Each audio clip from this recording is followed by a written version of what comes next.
Let's talk the 2023 Oscars or Oscars 95.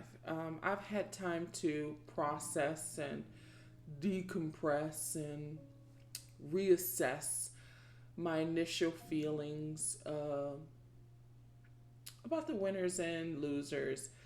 I was most emotional that Angela Bassett did not win in her category for Best Supporting Actress for her role in Wakanda Forever. And it really got to me mainly because I think she's overdue, uh, especially her not getting the Oscar in 1994 for What's Love Got to Do with It. So it really got to me because it's so few and far between when black actresses win. It's just so few and far between. Like, even for Best Actress, Viola Davis and Danielle Deadwyler were not nominated for their respective movies this year in Best Actress, Best Leading Actress. Many would consider those snubs. They weren't nominated. And it's been 21 years since the only black woman ever to win in that category, which was Halle Berry for Monsters Ball. It's just been so long. I am so glad that Michelle Yeoh won and made history in that whole bit. I'm so glad she won. And, I was rooting for her. Now, Kate Blanchett's performance in Tar was my favorite of the year. Man, woman, favorite performance of the year. But I just wanted, Michelle Yeoh to win to make history. And so when I processed all of this today, some people won that I was really rooting for. And then there were others that are so overdue that I wanted to win. Tom Cruise didn't win. I wanted him to win. He's been nominated a lot and has never won.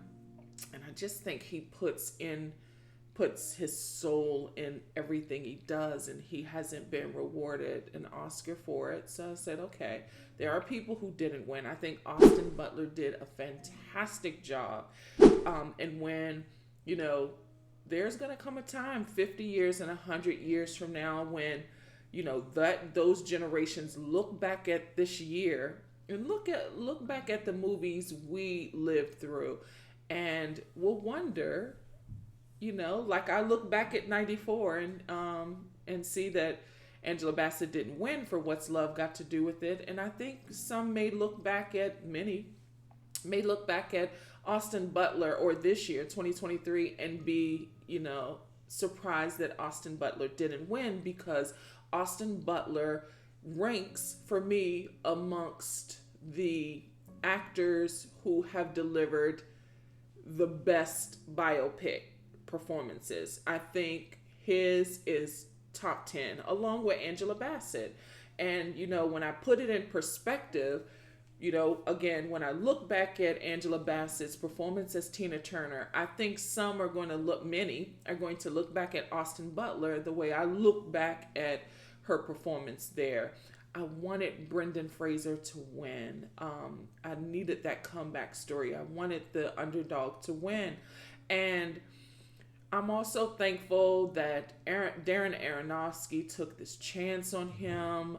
He believed that he can deliver the performance of his career. He's such a kingmaker, and I'm thankful for him. Unfortunately, he wasn't honored for the work he did with The Whale, but I'm glad that he took a chance. And I love when, filmmakers do that, take a chance on the person they really believe can deliver a powerful performance as Brendan did. And so I'm glad he won. I was rooting for him too. And then Colin Farrell too, he's been giving, especially in 2022, he gave some of the best performances of his career in 2022, and he didn't get it either. So there are so many who didn't come out on top, at the Oscars. So I get it. There are going to be people who don't win. I get Rihanna didn't win. So I get it. But Angela Bassett's just hurt me to my core, because she has just given I mean, she's never delivered a bad performance. She's given everything for decades and hasn't been rewarded. And Jamie Lee Curtis, I'm happy for her.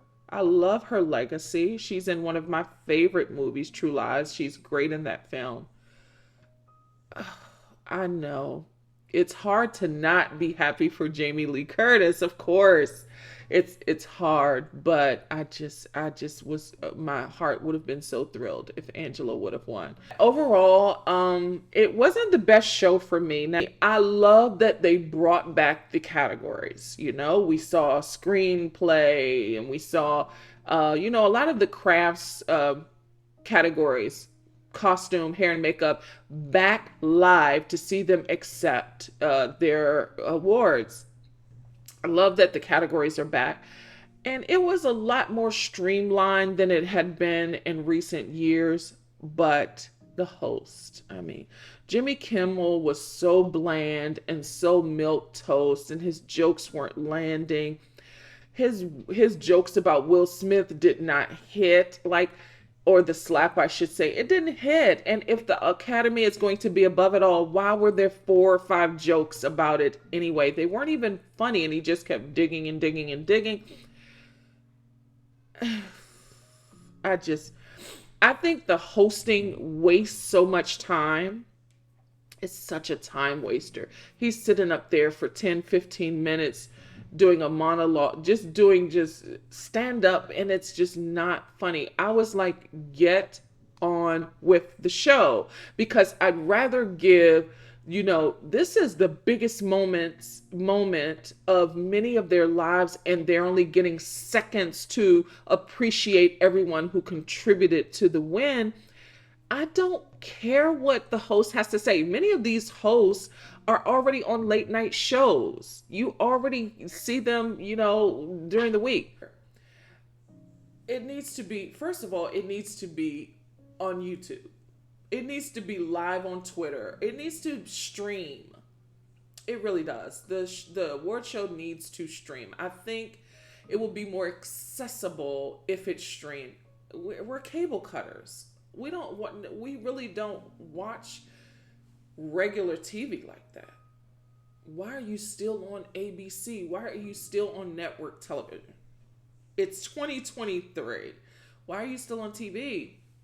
Stream. You can still do your ads and commercials. And then why do you have only like 2 trailers? I think it will be a good idea to have the commercials be trailers for what's coming up. The Oscars are usually just before spring, which means that the big blockbusters are coming out. Why does the Super Bowl have more movie trailers than the Oscars? Like, who's running the show?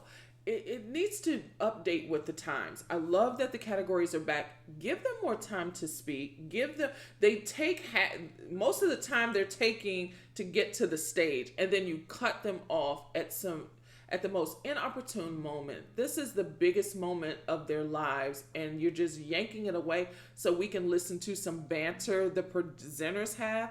Get up there, present, and give the people enough time. They've been dreaming about this moment their whole lives, and they get, 30, 45 seconds? It doesn't make sense to me. Keep all the categories. Why host? I loved when there wasn't a host.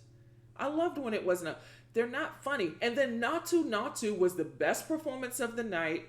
They should have opened the show. Lift it up. Like, get us in the mood. I was like so down until maybe like the cinematography category after Angela didn't win.